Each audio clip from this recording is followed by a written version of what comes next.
FD में क्या रखा है? रिटर्न्स तो बहुत कम है, लेकिन अब पिक्चर पलट चुकी है। अब बैंक एफडी फिर से वापस आ गई है मैदान में, और कुछ बैंक तो 8% से भी ज्यादा ब्याज दे रहे हैं। मतलब अगर आपने 10 लाख की एफडी की तो साल में आपको मिल सकता है लगभग 80,000 रुपए का ब्याज, वो भी बिना किसी टेंशन के। आज की वीडियो में मैं बताऊंगा कौन कौन से बैंक अभी 8% से भी ज्यादा एफडी दे रहे हैं, किन एफडीज में सीनियर सिटीजन को एक्स्ट्रा फायदा मिल रहा है, और कहां एफडी करवाना सबसे सेफ और स्मार्ट रहेगा। चलो शुरू करते हैं एफडी की इस नई दुनिया को समझना। सबसे पहले समझते हैं अचानक एफडी के रेट इतने बढ़ क्यों गए हैं। देखो, पिछले 2 साल में इन्फ्लेशन यानी महंगाई बहुत बढ़ी है। Reserve bank of India RBI ने इन्फ्लेशन कंट्रोल करने के लिए रेपो रेट बढ़ा दिया है, जो कि वो रेट है जिस पर बैंक आरबीआई से पैसा लेता है। अब जब रेपो रेट बढ़ता है तो बैंक भी अपने एफडी रेट्स बढ़ा देते हैं ताकि लोगों से ज्यादा डिपॉजिट करवा सकें। मतलब सिंपल शब्दों में आरबीआई की वजह से अब एफडी दोबारा फायदेमंद इन्वेस्टमेंट ऑप्शन बन गया है। अब आते हैं सबसे मजेदार हिस्से पर, कौन से बैंक अभी भी 8% से ज्यादा इंटरेस्ट दे रहे हैं। आरबीएल बैंक सबसे आगे है। आरबीएल बैंक सामान्य ग्राहकों के लिए लगभग 7 से 8% और सीनियर सिटीजन्स के लिए करीब 8.3% तक का ब्याज दे रहा है। इंडसलैंड बैंक, यह बैंक भी एफडी रेट्स में धमाल मचा रहा है। 7.85% तक रेगुलर कस्टमर्स को, सीनियर्स को 8.25% तक इंटरेस्ट दे रहा है।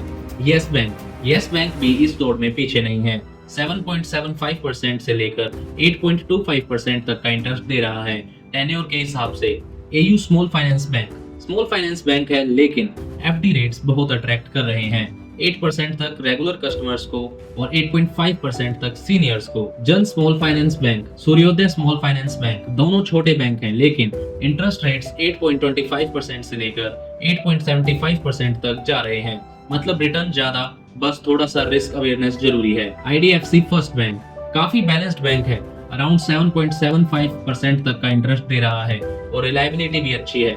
तो हाँ, अभी एफडी रेट्स 8% के आसपास काफी सारे बैंक दे रहे हैं, लेकिन यहाँ सवाल आता है, क्या हर 8% वाली एफडी लेनी सही होगी या फिर नहीं। देखो भाई, एक बात याद रखो, हर हाई रिटर्न के साथ थोड़ा रिस्क भी आता है।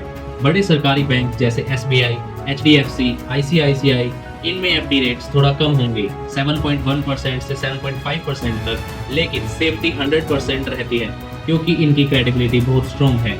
वहीं स्मॉल फाइनेंस बैंक्स यानी कोऑपरेटिव बैंक्स थोड़ा ज्यादा इंटरेस्ट तो देंगे, लेकिन उनमें रिस्क थोड़ा ज्यादा रहता है।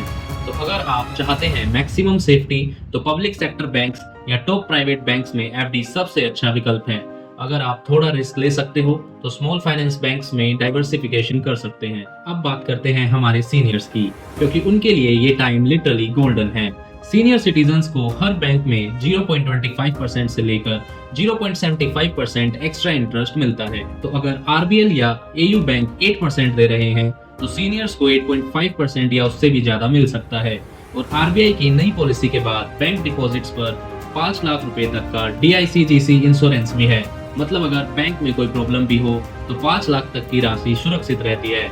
यह सेफ्टी फैक्टर बहुत बड़ा प्लस पॉइंट है। अब एक और सवाल आता है, एफडी लें या म्यूचुअल फंड्स में पैसा डालें।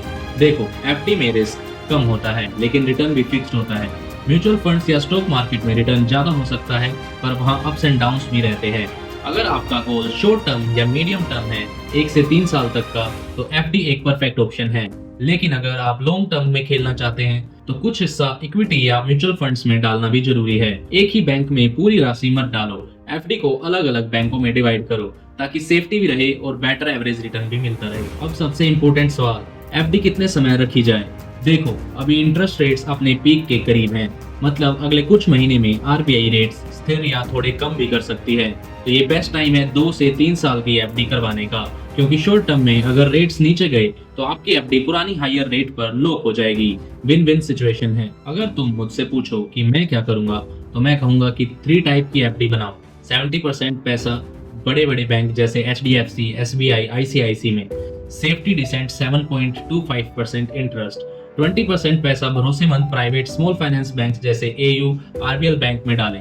10% पैसा शॉर्ट टर्म लिक्विड एफडी में डालें ताकि इमरजेंसी में पैसा निकाल सको।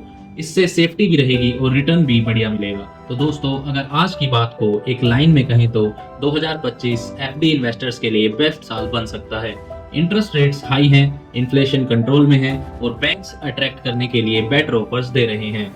बस याद रखो, एफडी में सिर्फ रेट मत देखो, बैंक की रेपुटेशन, सेफ्टी और टेन्योर भी ध्यान में रखें। अगर वीडियो हेल्पफुल लगी हो तो लाइक करो, कमेंट में बताओ कि तुम किस बैंक में एफडी करवाने की सोच रहे हो, और शेयर करो अपने फैमिली या पेरेंट्स के साथ, क्योंकि एफडी उनकी भी फेवरेट इन्वेस्टमेंट होती है। मिलते हैं अगली वीडियो में। टिल देन सेफ रहो, स्मार्ट इन्वेस्ट करो।